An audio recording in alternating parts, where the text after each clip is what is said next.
Sheikh brothers অবিহনে উত্তৰ পূৰ্বাঞ্চলত বৰদিন অসম্পূৰ্ণ। ব্ৰিটিছ শাসনৰ পৰা বৰ্তমানলৈ হেণ্ডমেড চকলেটৰ পৰা প্লাম কেকলৈ বৰদিনত শ্বেইখ ব্ৰাদাৰ্ছৰ এক অনন্য ভূমিকা।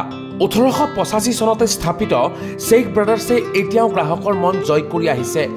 প্ৰতিটো উৎসৱত শ্বেইখ ব্ৰাদাৰ্ছৰ সুস্বাদু বেকাৰী আইটেমে গ্ৰাহকৰ মুখত হাঁহি বিৰিঙায়। ব্যতিক্ৰম নহয় এইবাৰো। বৰদিন উপলক্ষে শ্বেইখ ব্ৰাদাৰ্ছত উখল মাখল পৰিৱেশ। বৰদিন বিশেষ plum cake, fruits cake, butter cake ক্ৰয় কৰিবলৈ ভিৰ কৰিছে গ্ৰাহকে। উত্তৰ পূৰ্বাঞ্চলৰ অন্যান্য ৰাজ্যসমূহতো বৰদিনৰ বিশেষ আইটেম পঠোৱা হয়। মোৰ নাম শ্বেইখ ৰোহন নৱাজ। মই শ্বেইখ ব্ৰাদাৰ্ছৰ 4th জেনেৰেশ্যন। আমাৰ এতিয়া খ্ৰীষ্টমাছৰ উপলক্ষে এতিয়া আমাৰ স্পেচিয়েল আইটেমৰ ভিতৰত আপোনাৰ প্লাম কেক পাব, ৰিচ ফ্ৰুট কেক পাব। তাৰপিছত আপোনাৰ আমাৰ খ্ৰীষ্টমাছৰ যিখিনি মানে আমাৰ নৰ্থ ইষ্ট শ্বিলং টিলং এইবিলাকত আমাৰ বাটাৰ কেক যায়। তাৰপিছত আপোনাৰ আমাৰ খ্ৰীষ্টমাছৰ ডিজাইনাৰৰ নতুন নতুন বিভিন্ন ডিজাইনাৰৰ কেক পাব। আৰু এইবিলাক আমাৰ চলি আহি আছে। আৰু বাকীখিনি আমাৰ বিস্কিটবিলাকতো সদায় অল টাইম মানুহক লাগে, স্পেচিয়েলি কোকোনাট হওক, বাটাৰ বিস্কিট হওক, লেমন বিস্কিট হওক, তো এইবিলাক মোটামুটি চলি আছে। প্লাম কেকটো আমাৰ চবতছে বেছি মানে স্পেচিয়েল মানুহে ভাল পায় আৰু দূৰৰ পৰা আহে মানুহ। উল্লেখযোগ্য যে ব্ৰিটিছ শাসনকালতো বৰদিন উদযাপনৰ বাবে শ্বেইখ ব্ৰাদাৰ্ছে বিশেষ আইটেম প্ৰস্তুত কৰিছিল। সেই সময়ত ব্ৰিটিছসকলে বৰদিনত হেণ্ডমেড চকলেট বেছিকৈ ক্ৰয় কৰিছিল। ডিফাৰেঞ্চ মানে কি তেতিয়া মানে মানুহবোৰে বহুত চকলেটৰ আইটেম বহুতখিনি মানে প্ৰিফাৰ কৰিছিলে, হেণ্ডমেড চকলেটখিনি যিখিনি। আমাৰ ইয়াতে অলপ তেতিয়া টাইমত হেণ্ডমেড চকলেটবিলাকো আছিলে, যিহেতু তেতিয়া মানে আপোনাৰ যিবিলাক আমাৰ এতিয়া পেকেজিং চকলেটবিলাক কম আছিলে। আৰু খ্ৰীষ্টমাছ উপলক্ষত আমি এটা স্পেচিয়েল মানে আমি এটা ডেকৰেটিভ খুব ধুনীয়াকৈ এটা খ্ৰীষ্টমাছ ট্ৰি চকলেটৰ বনোৱাই ৰাখিছিলোঁ। এতিয়াতো এইবিলাক নাই, এতিয়া টাইমৰ লগত চেঞ্জ হৈ গৈছে। এইবিলাক আছিলে তেতিয়া টাইমত। আৰু বাকী তেতিয়া যেনেকৈ normal fruit cake, butter cake এইবিলাক খুব চলিছিলে। আমাৰ প্লাম কেক হৈ গ'ল আপোনাৰ 250 গ্ৰাম আৰু 500 গ্ৰামত। 250 গ্ৰামটো 250 ৰুপিজ, আৰু এইটো হ'ল 500 ৰুপিজ। আৰু বিস্কিটবিলাক আমাৰ এতিয়া 400 পাৰ কেজি কৰি চলি আছে। ফ্ৰুট কেক আছে 180।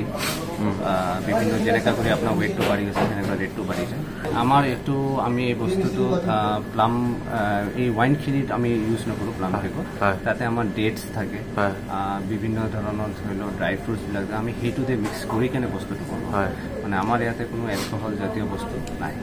বহুত আমাৰ কাষ্টমাৰ আছে সেইবিলাক এইটো ভাল পায়। আৰু যিহেতু এইটো হেল্থৰ কাৰণেও বহুত ভাল, যিহেতু ড্ৰাই ফ্ৰুটছ আৰু স্পেচিয়েলি ডেটছ এইবিলাক পাব আপুনি। অন্য দিনতকৈ বৰদিনৰ সময়ত শ্বেইখ ব্ৰাদাৰ্ছত ভিৰ বেছি দেখা পৰিলক্ষিত হয়, কিয়নো বৰদিনৰ সময়ত গুৱাহাটীলৈ অহা উত্তৰ পূৰ্বাঞ্চলৰ লোকসকলে শ্বেইখ ব্ৰাদাৰ্ছত আহি ভিৰ কৰে। গ্ৰাহকখন বেছি হয়, কিয় অল অভাৰ নৰ্থ ইষ্টৰ পৰা বহুত মানুহ গুৱাহাটীক ভিজিট কৰে। আৰু আহিলে ইয়াৰ পৰা একবাৰ প্লাম কেক বা আমাৰ কেক এটা লৈ যায়।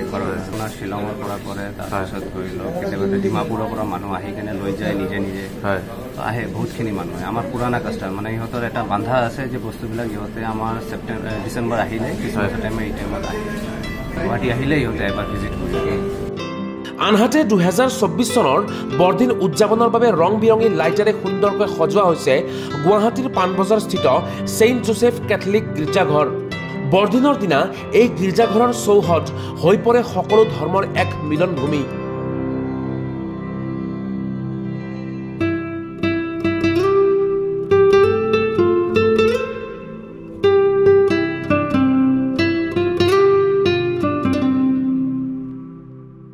তাৰোপৰি গুৱাহাটীৰ নেত্ৰী হাবতো প্ৰথমবাৰৰ বাবে আয়োজন কৰা হৈছে খ্ৰীষ্টমাছ কাৰ্নিভেল।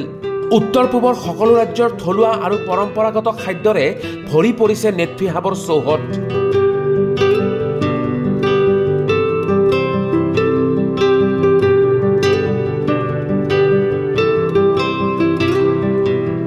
ইপিনে বৰদিনৰ ৰং বিৰঙী সামগ্ৰীৰে ভৰি পৰিছে গুৱাহাটীৰ বজাৰ।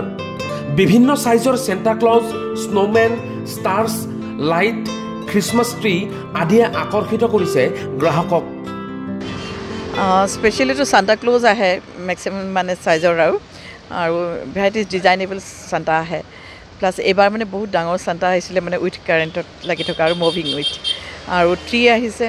তাৰপিছতে এইবিলাক বেল বলছ এনেকুৱা ধৰণৰ হেয়াৰ বেণ্ড এনেকুৱা ধৰণৰ আহি যায় Santa Claus up to 6 feet আহিছে ডাঙৰ 3 আপ টু 10 ফিটলৈকে আহিছে দামবোৰ এটা ৰিজনেবল ৰেটতে পাই যাব আৰু চববোৰ ট্ৰিবোৰটো মিনিমাম 10 ৰুপিজ 50 ৰুপিজ এনেকুৱা দামৰ পৰাই পাই যায় কিন্তু এটা মানে ষ্টেণ্ডাৰ্ড চাইজ এটা ল'ব লাগিলে তোমাৰ ধৰা 150 মানৰ পৰা পাই যায় আৰু 10,000 সান্তাও 10,000 মানৰ আছে একদম 6 ফিটটো ডাঙৰ হাইটটো স্পেচিয়েল সান্তা ক্লজৰ ডিজাইনবোৰ আহে স্পেচিয়েল আহে স্ন'মেনবিলাক আহিছে ধুনীয়া ধুনীয়া ডিজাইনবোৰ আহিছে আৰু মানে হলিষ্টিকবোৰ আহিছে ধৰা তেনেকুৱা ধৰণৰ বস্তুবোৰ আহে আৰু মানুহৰ ৰেছপন্সটো এতিয়ালৈকে ঠিকে আছে আৰু মাজত 3 ডেজহে আছে আৰু ভালেই হ'ব বুলি ভাবি আছোঁ আৰু ৰাস্তাটোৰ কাৰণে একচুৱেলি ব্ৰিজখন হ'ব যিটো ডেভেলপমেণ্ট হ'ব যিটো ভালেই পাইছোঁ তথাপিতো আমি ভাবিছিলোঁ প্ৰথমতে পাৰ্কিং নাথাকিব কিবা নাথাকিব কিন্তু এতিয়া দেখিছোঁ পাৰ্কিংচোন বহুত বেছিহে ওলাই গৈছে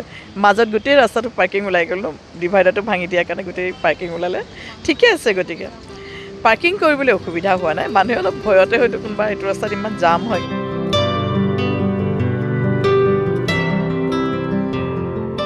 মুন্নি বেগম আৰু আৰিফুল ইছলাম ৰিপৰ্ট আৱাজ দ্য ভইচ